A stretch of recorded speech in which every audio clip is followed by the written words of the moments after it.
राष्ट्रहिताचा बुलंद आवाज, राष्ट्रप्रथम न्यूज।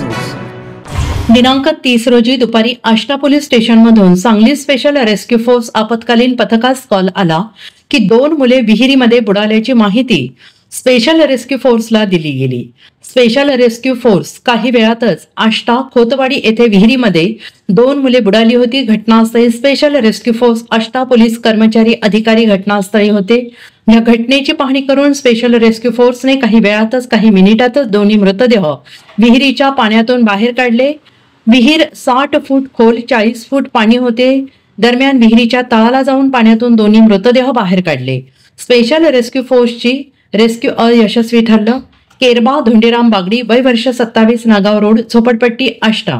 दुसऱ्या मयत व्यक्तीचं नाव अजय पप्पन बागडी, वय वर्ष 19, राहणार नागाव रोड, झोपडपट्टी, आष्टा असं असून दोघेजण पोहण्यासाठी गेले असता दोघांचाही पाण्यात बुडून मृत्यू झाला आहे आणि ही माहिती आष्टा पोलीस स्टेशनला दिली होती। आष्टा पोलिसांनी सांगली स्पेशल रेस्क्यू फोर्सला माहिती दिली। दोन्ही मृतदेह बाहेर काढून आष्टा शासकीय रुग्णालय येथे पुढील तपासासाठी अँब्युलन्स मधून पाठवण्यात आले आहे।